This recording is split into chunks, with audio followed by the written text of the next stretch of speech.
Kendalanya. Baik, perkenalkan saya Yosima Dia Desiabura, biasa dipanggil Yosima. Saya merupakan guru mata pelajaran informatika SMP Negeri 1 Solo. Mohon izin Bapak Ibu untuk mempresentasikan hasil rancangan kerja saya untuk 1 tahun ke depan. Baik, tujuan dilakukannya kegiatan ini tidak lain saya sebagai WT dapat merancang rencana hasil kerja atau MHK dengan penerapan core value berakhlak untuk 1 tahun ke depan. Kemudian MHK pimpinan yang saya intervensi yaitu terlaksananya peningkatan kualitas praktik pembelajaran guru dengan indikator meningkatnya praktik manajemen kelas yang berfokus pada keteraturan suasana kelas. Jadi ada 4 indikator kinerja ya Bapak Ibu yang saya rencanakan. Yang pertama, rencana pelaksanaan, tentu perancangan kemudian hasil pelaksanaan, terus hasil penilaian serta program tambahan sebagai wali kelas. Nah, untuk outputnya Bapak Ibu, rencana pelaksanaan saya rencanakan output kegiatannya berupa 1 dokumen RPP, 1 dokumen berarti PDF atau doc. Hasil pelaksanaan berupa 1 file video MP4. Kemudian yang ketiga, hasil penilaian merupakan output dokumennya adalah dokumen penilaian, jadi hasil penilaian siswa. Kemudian program tambahan wali kelas berupa dokumen program wali kelas. Nah, keempat dari output kegiatan ini saya merancang semuanya harus masuk penerapan core value berakhlaknya dari berorientasi pelayanan, akuntabel, kolaboratif, kompeten, harmonis, loyal, dan adaptif, serta kolaboratif. Dan di sini saya menekankan manajemen kelas dengan mengacu pada keteraturan suasana kelas. Nah, yang pertama, rencana pelaksanaan tahapan kegiatannya yang saya lakukan. Basicnya untuk menganalisis kebutuhan pembelajaran sebagai guru. Kemudian dari analisis kebutuhan itu kami merencanakan dan menyusun RPP yang memuat prinsip keteraturan kelas. Kemudian mengadakan refleksi serta implementasinya dari hasil rencana tersebut. Kemudian yang kedua adalah hasil pelaksanaan. Tentu kita sebelum pelaksanaan mempersiapkan teknisnya, sarana prasarana apa yang dibutuhkan. Kemudian pelaksanaan dilakukan sesuai dengan rancangan pembelajaran yang telah dibuat. Kemudian setelah pembelajaran akan dilakukan refleksi serta evaluasi guna memperbaiki pembelajaran selanjutnya. Kemudian yang ketiga adalah hasil penilaian setelah pelaksanaan proses pembelajaran dilakukan. Tentu dilakukan perencanaan penilaian yang mengacu pada prinsip keteraturan kelas. Ini sebelum pembelajaran di Bapak Ibu. Jadi penilaian itu juga dilakukan sebelum merancang. Kemudian pelaksanaan penilaian berdasarkan rubrik yang telah kita buat. Kemudian ada evaluasi. Yang keempat, program tambahan sebagai wali kelas. Ya, saya tahun pertama ini menjadi wali kelas, baru pertama ini saya membuat program dokumen laporan program wali kelas dengan tahapan yang pertama tentu pembinaan dan pendampingan. Saya perlu mengenal lewat guru BK dan wali kelas lama untuk mengetahui karakteristik anak-anak wali murid baru saya. Kemudian pelaksanaan pembinaan rutin setiap bulan diadakan agenda pertemuan rutin. Nah, berikut paparan saya. Terima kasih Bapak Ibu sudah mau mendengarkan. Saya kembalikan ke moderator. Oke, baik, terima kasih Bu Yosima. Penjelasannya sangat padat, jelas, dan singkat. Tapi mengena. Sesi selanjutnya yaitu diberikan kepada Bapak Ibu Kepala Sekolah untuk memberikan pertanyaan. Monggo.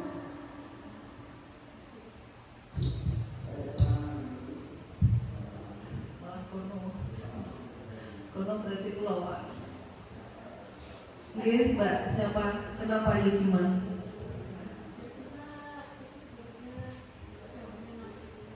Wah, kirain kita kena prank tadi. Oh, ini Sumatera bukan Jepang ya. Makanya kan kenapa Yosima? Ternyata. Oh gitu nih, sip. Sudah menikah? Alhamdulillah Pak. Pak, katanya dulunya pacar. Siap Pak ini. Mas ya. Jenengan 2 langkah, saya 3 langkah. Menang saya.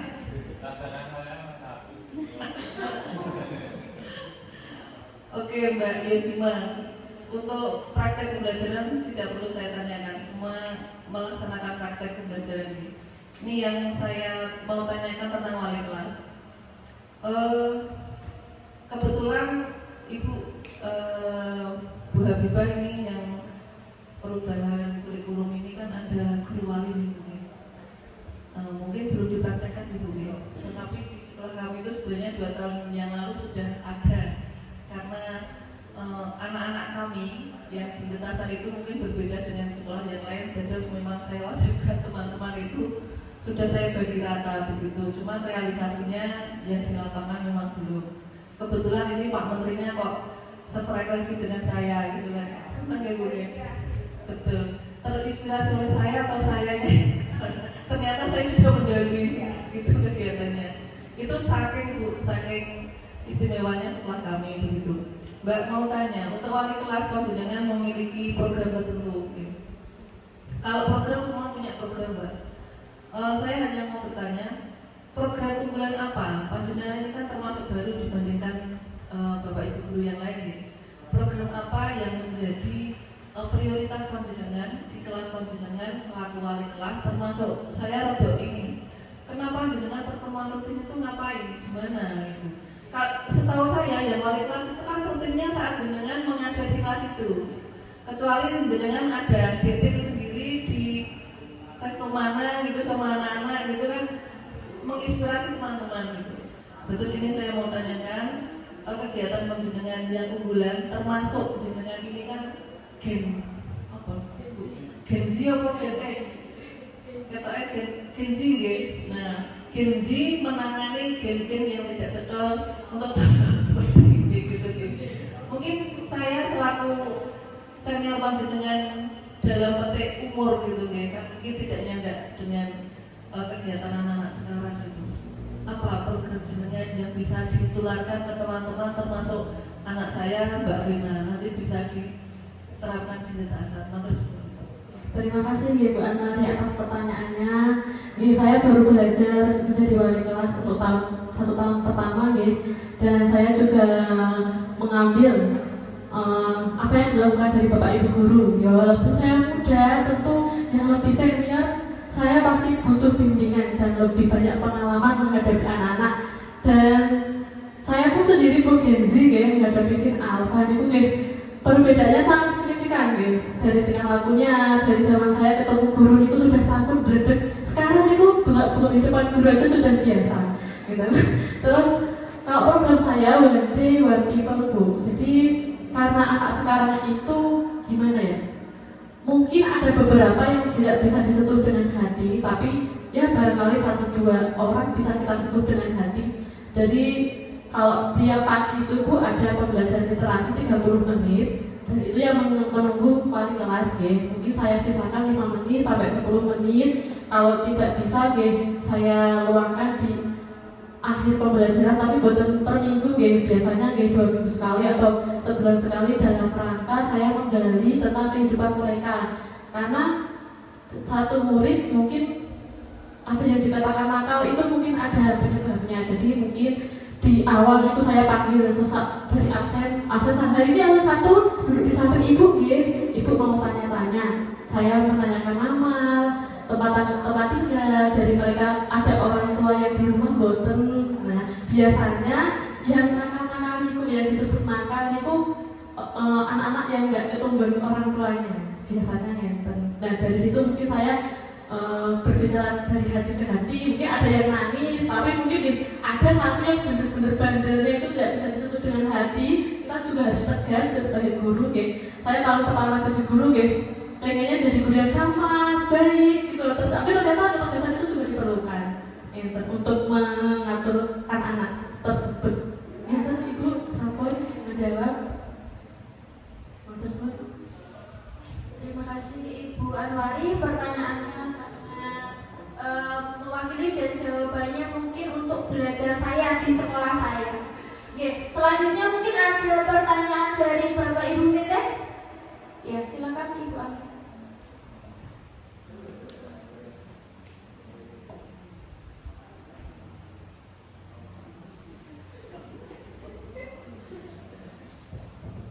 izin bertanya Bu Yosi. Pertanyaan saya tadi kan orientasinya ke keteraturan kelas G.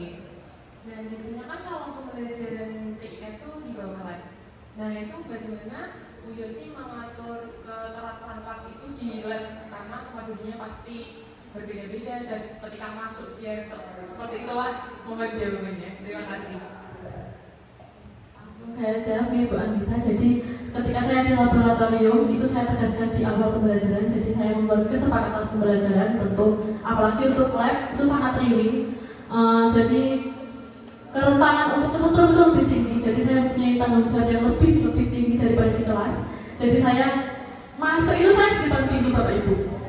Anak-anak masuk saya cek membawa makanan atau tidak. Biasanya itu yang nakal-nakal itu membawa makanan dan minuman. Nah, paling rentan itu membawa minuman. Jadi saya ketika bel berbunyi pergantian jam, saya di depan pintu, setiap anak yang masuk saya lihat, saya cek jadi aman, tidak membawa botol air minum, itu untuk akses awal. Kemudian setelah mereka duduk, saya tekankan lagi jangan sentuh-sentuh jika memang bukan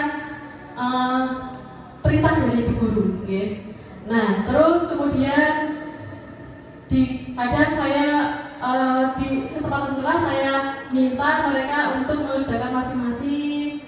Jadi seperti itu penerapan keteraturan kelas. Jadi kalau keteraturan kelas berjalan, tujuan pembelajaran bisa dicapai. Gitu.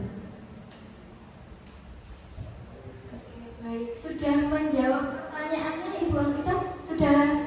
Oke, baik. Sesi selanjutnya adalah sesi yang kita tunggu-tunggu para mente biasanya, yaitu penguatan dari mentor Ibu Habibah Ranas. Terima kasih. Nah, satu kata untuk Bu Yosima, luar biasa. Betul ya? Tepuk tangan untuk Bu Yosima, luar biasa. Saya ucapkan selamat sudah berhasil untuk mepresentasikan RHK yang seperti dikehendaki. Tadi lengkap sekali. Nah, satu pertanyaan tadi memang belum disinggung, yaitu terkait dengan wali kelas. Program yang Bu Anwari pernah terapkan tadi diceritakan, yaitu guru wali ya. Pak Menteri itu ternyata terinspirasi oleh Bu Anwari. Benar jadi guru banget. Dan itu mungkin di sekolah-sekolah lain pernah juga menerapkan, hanya belum ada namanya. Termasuk pembelajaran mendalam kan sudah kita terapkan sebenarnya ya, cuma belum ada. Biasa para itu begitu. Artinya bisa menangkap apa yang kita mau gitu ya.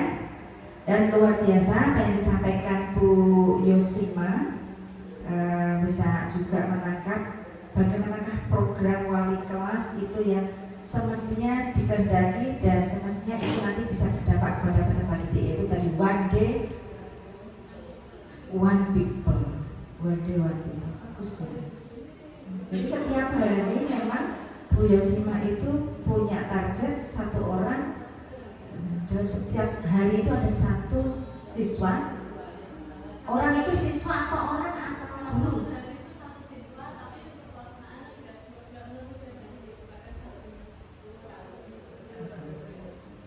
Nah, pokoknya one day one people.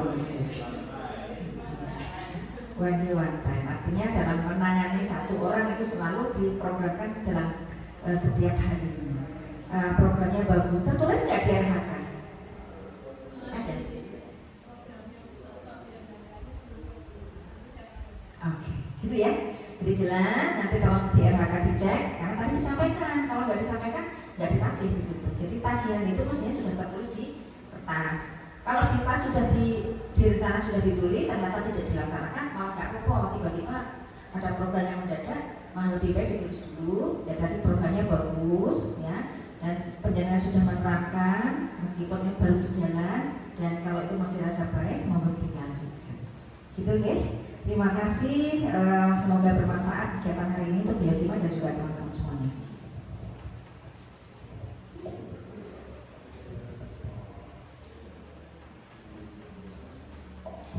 Terima kasih Ibu Mentor.